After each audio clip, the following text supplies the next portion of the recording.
आज के शानदार निफ्टी मूवमेंट ने मन को खुश कर दिया क्योंकि अब पोर्टफोलियो में थोड़ा सा बेहतरी दिख रहा है। इतना बड़ा गैप अप ओपनिंग के बाद मार्केट ने कंसोलिडेट किया और फाइनली इसके ऊपर भी ब्रेकआउट दिया। तो क्या मार्केट ने रिवर्सल कंफर्म कर दिया है? और हमारे पास अभी कौन कौन से वेव काउंट्स वैलिड बचे हैं?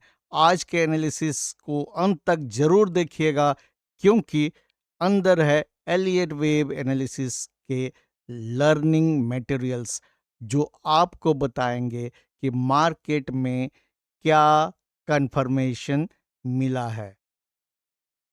No trading is also a form of trading, ये आज आपको बताता हूँ। देखिए 9/11 के आसपास में मैंने गल्लापति को ये मैसेज किया, उसके रिप्लाई, क्योंकि उसके पहले उन्होंने मुझे मैसेज किया था, मैंने रिप्लाई दिया कि मैं अभी जागा हूँ, जस्ट वोक अप, टुक बात। तो यहाँ पे देखिए 9:36 में मैंने क्या अपडेट किया उनको। Update from my side, my strategy telling me trend change for the week, now bullish but no buy signal. मतलब कि नो बाय सिग्नल मेरे स्ट्रेटेजी के हिसाब से, इसलिए ये देखिए open above strategy target level, hence I am not doing anything. इसके बाद और देखिए यहाँ पर मैंने क्या कहा कि consolidate within 30 minute opening range, whole day और में ब्रेक आउट और down. Means my trading strategy that I have decided for myself is telling me to stay away. आप देखिए स्टे अवे मैंने बड़ा सा इसको कैपिटल लेटर में लिखा है, बोल्ड करके, और ये चार्ट उस समय मैंने भेजा था। इस चार्ट को आपको दिखाते हैं बड़ा करके। देखिए ये चार्ट मैंने गरलापति को भेजा था। इसमें मैंने उसको बताया था कि ये क्लासिकल जो ट्रायंगल पैटर्न है उसके ऊपर ब्रेकआउट यहाँ पर हो चुका है। आप देखिए यहाँ पे ये एक दो कैंडल ही बना था उस समय, शुरू में ये ग्रीन ग्रीन दिख रहा है, ऐसे बड़ा करने पर धुंधला हो रहा है, व्हाट्सअप का इमेज है। तो और इसका जो टारगेट आता है यहाँ से यहाँ नापते हैं, आप लोगों को मालूम होगा ट्रायंगल पैटर्न के बारे में। इसका टारगेट जो है यहाँ पर 545 पॉइंट्स इस ब्रेकआउट लेवल से निकल के आ रहा है, जो है 24,409 का। तो लेकिन फिर भी मैंने कहा no trade day for me, क्योंकि मेरे स्ट्रेटेजी के हिसाब से प्रॉपर एंट्री लेवल नहीं मिल रहा है। आज के हिसाब से जो है इसका टारगेट ऑलरेडी हिट हो चुका है, इतना गैप अप खुला। और यहाँ पे देखिए ड्राइंग में जो पिछले फ्राइडे को मैंने मिस किया था, हिडन बुलिश डाइवर्जेंस यहाँ बना था, मैंने यहाँ ऊपर में शॉर्ट किया और नीचे में निकल गया था, वो ठीक था, लेकिन यहाँ हिडन बुलिश डाइवर्जेंस बना था। तो जिन लोगों ने हिडन बुलिश डाइवर्जेंस के आसपास में बाय किया या पिछले लोज में जब भी लो मिल रहा था वहाँ बाय करके रखा है, कैरी कर रहे हैं, उनके लिए तो बहुत अच्छा दिन है, congratulations to all those people.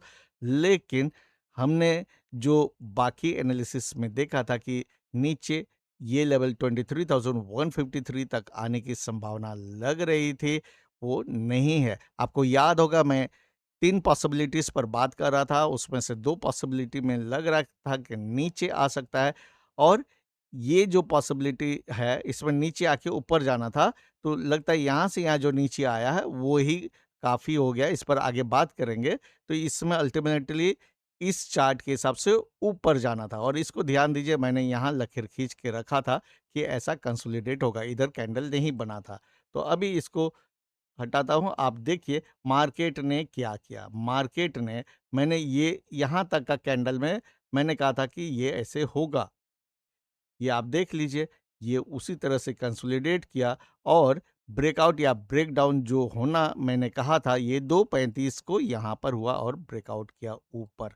ये मैंने यहाँ बैंड एक खींच के रखा था, अगर इसके आसपास में मुझे मौका मिलता तो मैं यहाँ बाई करता, क्योंकि आज सुबह जो सेटअप मेरे सामने आया उसमें बाय का था, लेकिन ये टारगेट लेवल में खुला, मैंने छोड़ दिया। तो मैं बार-बार कहता हूँ आपको ईगो नहीं पालना है, किसी भी एक बायस में फँसे नहीं रहना है, आपको मार्केट को रिस्पेक्ट करना है, वो जो कहता है वो करना पड़ेगा। तो इससे हम ये भी जान गए हैं कि ये जो हमने काउंट किया था, ये अब नलिफ़ाई हो गया, जिसमें नीचे 22,000 की ओर जाना था मार्केट को। तो इसको माइनस करके बाकी जो 2 पॉसिबिलिटी पर हमने बात किया था उस पर बात करेंगे। एक ये और एक वो जिसमें वेव 5 एक एंडिंग डायगोनल बना रहा है। जिन लोगों ने मेरा 15 मई का यानी 15th मई 2026 का निफ्टी एनालिसिस वीडियो नहीं देखा है, प्लीज़ उसे दोबारा देख लें, जहाँ पे मैंने बात की थी 3 possible alternative counts of Nifty के बारे में। उसमें से आज निफ्टी ने एक काउंट को नलिफाई कर दिया है, तो हमारे पास बचे हैं 2 काउंट और उसमें से भी एक कल मैंने अपडेट किया था आपको, उस पर पहले बात करते हैं। जो 30 मिनट चार्ट में हम लोग ये मान रहे थे, इसका कंसेप्ट यही कि 2 अप्रैल को मार्केट में रिवर्सल हो चुका है, इसका कंसेप्ट ये था। इसके हिसाब से 2 अप्रैल के बाद से वेव 5 ऊपर की ओर अपने फ्रैक्टल्स बना रहा है, जिसमें वेव 1 यहाँ कंप्लीट है, वेव 2 कंप्लीट है, वेव 2 में 1 2 3 4 5 ये मैंने कल आपको बताया हुआ था, इसलिए अब जल्दी से कर रहा हूँ। इसमें फ्राइडे को जो मुझसे मिस हुआ वो मैंने आपको बता दिया, ये हिडन बुलिश डाइवर्जेंस, ठीक है? और ये जो रेजिस्टेंस रेंज मैंने कहा था, अगर इसके ऊपर मार्केट टिकता है तो फिर जो करेक्शन वाला पार्ट हम लोग सोच रहे थे 22,000 की और निफ्टी में, वो नलीफाई हो जाएगा। तो अब इसके ऊपर क्लोज किया है, इसको हटा देते हैं। तो अब देखिए इसमें क्या क्या पॉसिबिलिटी है। मैं इसके बाद जो आपको निफ्टी में डिटेल एनालिसिस जो थर्ड पॉसिबिलिटी 15 मई को मैंने बात की थी उस पर करूँगा, आपको समझ में ज़रूर आएगा कि अभी हम लोग निफ्टी में क्या-क्या उम्मीद कर सकते हैं। इसमें क्लासिकल फॉर्म में जो मैंने आपको बताया था, आप देखिए ये ट्रायंगल है, ट्रायंगल का टारगेट ये 24,409 निकल के आ रहा है। ये टेक्निकल बात है, मैं किसी तरह के रिकमेंडेशंस नहीं दे रहा हूँ, क्योंकि आप आँख मूंद के अगर ट्रेड एंट्री करेंगे, ये इस तरह करके भी तो ऊपर जा सकता है। यानी वो आपको देखना होगा, क्या आपके स्ट्रेटेजी में वो फिट बैठता है या नहीं? क्योंकि आपने देखा मैंने आज कोई ट्रेड नहीं लिया और मोस्ट प्रोबेबली इस वीक में मैं निफ्टी में तो ट्रेड नहीं लूँगा, क्योंकि मेरे सेटअप के हिसाब से वो चांस मिस हो गया है गैप अप के कारण। अब यहाँ पे देखिए, अगर ये काउंट मार्केट मानता है 1 2 3 4 एंड 5, ये एक हम लोग मान रहे थे कि 1 2 3 4 5 अगर इस तरह से है, तो यहाँ पर इसको थोड़ा सा हटा देता हूँ, इसको भी मिटा दे रहा हूँ। यहाँ पे 5 अगर है तो फिर ये नीचे आना चाहिए एबीसी के लिए, लेकिन अब ये आपको करना पड़ेगा इस तरह से एडजस्टमेंट, ये 3 और ये 5। इसमें प्रॉब्लम क्या होगा फिर? देखिए आप इसको ध्यान से देखिए, क्यों उसको नहीं मानना चाहता हूँ। यहाँ से पहले देख लीजिए ये कितना पॉइंट है, 465 पॉइंट्स। अब यहाँ से देखते हैं वेव 5 कितना है, ये देखिए 4, 1 मिनट, 1 मिनट इसको हटाते हैं। आप इसको ध्यान से देखिएगा, ये इसका टॉप और इसका बॉटम मिलाते हैं तो ये 460। तो टेक्निकली ये पॉसिबल है कि वेव 3 वेव 5 से लंबा है, ठीक है? ये 465 है, ये 460.65 पॉइंट का। तो टेक्निकली जो थियोरिटिकली एलियट वेव का रूल है कि वेव 3 सबसे छोटा नहीं होगा, ये पॉसिबल है। तो उस केस में अगर 1 2 3 ये यहाँ पर 4, ये 4 हुआ, तो ये 5 हुआ, तो इस तरह से।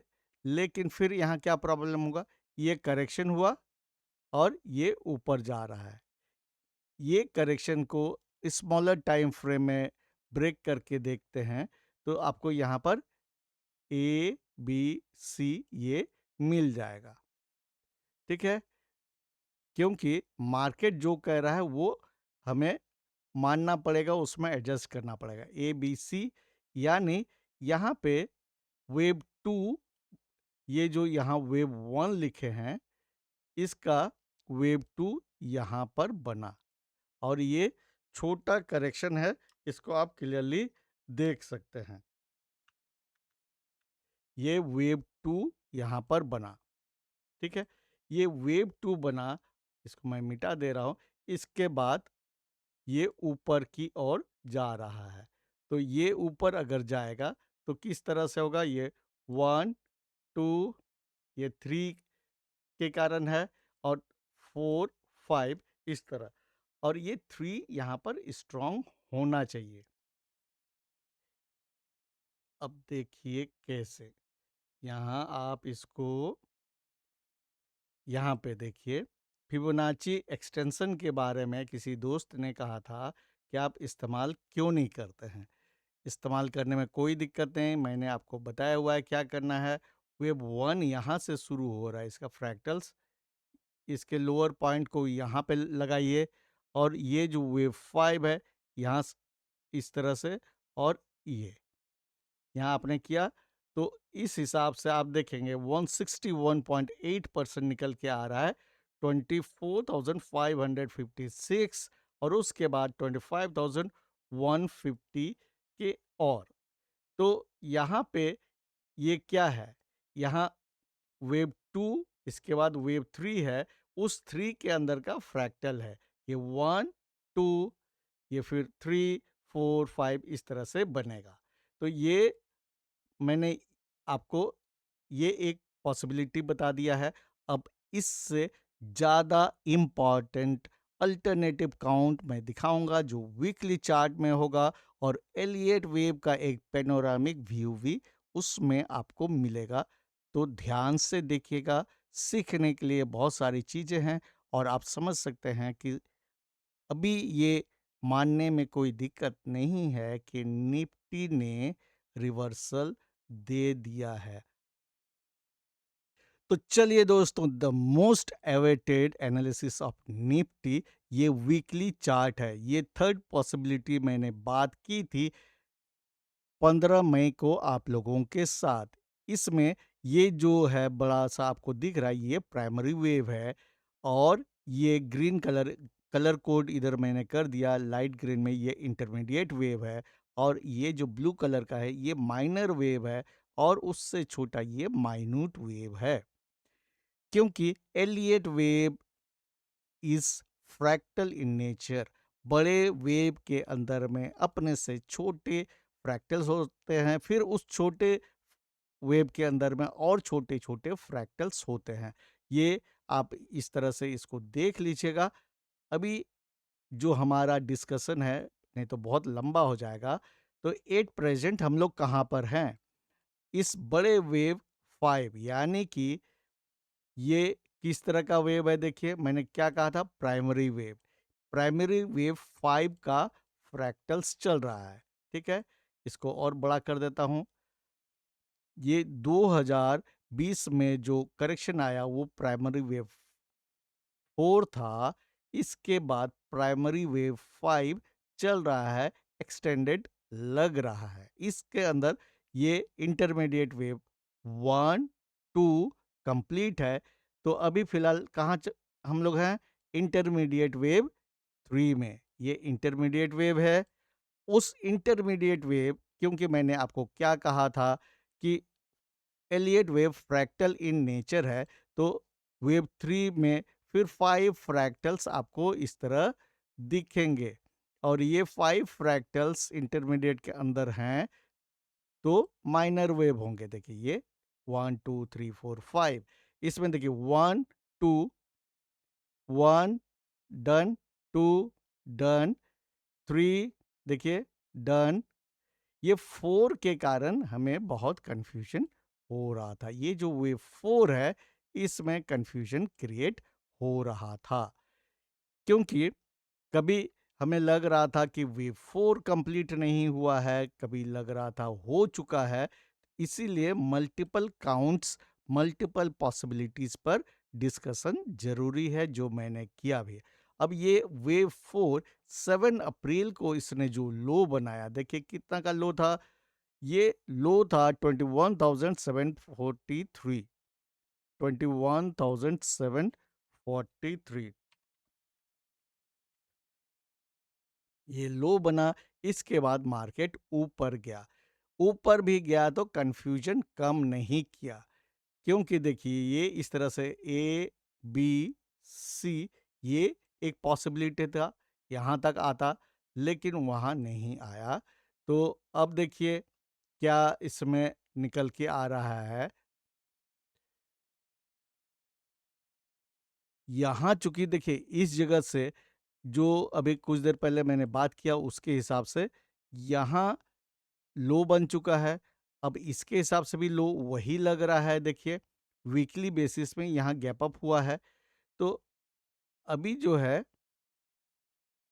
इस पार्ट में मैं आपको क्या बता रहा हूँ कि 3 कंप्लीट है, 4 कंप्लीट है। कौन वाला? इस इंटरमीडिएट वेव 3 का। ये इंटरमीडिएट वेव 3 का तो क्या-क्या कंप्लीट हो गया? ये 4 भी कंप्लीट है। और ये 4 कंप्लीट कब हुआ है? यहाँ पे 7 अप्रैल 2025 को। इसका मतलब इसके बाद अभी हम लोग इस इंटरमीडिएट वेव 5 में हैं। ये वाला जो पोर्शन है, और इसमें कन्फ्यूजन क्यों हो रहा था कि देखिए इस तरह से बना है, तो ये बना रहा है क्लासिकल फॉर्म में वेज और एलियट वेव फॉर्म में एंडिंग डायगोनल। एंडिंग डायगोनल बन रहा है, जो मैंने आपको पिछले दिन बताया भी था 15 मई वाला में। ये इस तरह से बन रहा है, फिर ऐसे ऐसे ऐसे, और यहाँ से ये फिर ऐसे, या फिर ये इस तरह भी हो सकता है, 3 या 5 दोनों में से जो हो। इसके बाद फिर ये 4, इसके बाद ये 5, ये ऐसे। यूजुअली क्या होता है कि एंडिंग डायगोनल में internal structure usually 3 3 3 3 sorry 3 and 3, ये इंटरनल स्ट्रक्चर होता है। लेकिन अगर एंडिंग डायगोनल ही बना रहा है, तो यहाँ पे बहुत ज़्यादा का उम्मीद नहीं कर सकते हैं। इस वेव 5 में ये समस्या है। अगर ये एंडिंग डायगोनल ना हो और ये एक इम्पल्स हो, तो हमें ज़्यादा बड़े मूव देखने को मिल सकता है। तो आगे देखेंगे, जैसा मार्केट मूव करेगा उस हिसाब से हमें अपने को रेडी करना होगा। लेकिन अभी मिनिमम, हम लोग मिनिमम अगर सोचते हैं, तो इस हाई को तो पहुंचाएंगे ही। जो इसका हाई है, ऑल टाइम हाई 26,310, इसके ऊपर जाने की पूरी संभावना होगी। नहीं तो उतना तक तो जरूर जाएगा, according to Elliott wave theory. और ये जो अल्टरनेटिव काउंट मैंने आपसे डिस्कस किया है, उसके हिसाब से ये मूवमेंट अभी डायरेक्शन ऊपर की ओर होना चाहिए। उम्मीद है आज का वीडियो आपको एजुकेशनल और सीखने में बहुत अच्छा लगा होगा। अगर सही में ऐसा है तो वीडियो को लाइक और शेयर ज़रूर कर दीजिएगा। लाइक करने में भी बहुत कंजूसी हो रही है। अगर आपको लगता है कि मैं जेन्युइनली मेहनत करता हूँ, तो लाइक ज़रूर कर दीजिएगा। मिलते हैं नेक्स्ट वीडियो में, तब तक के लिए keep learning and stay safe.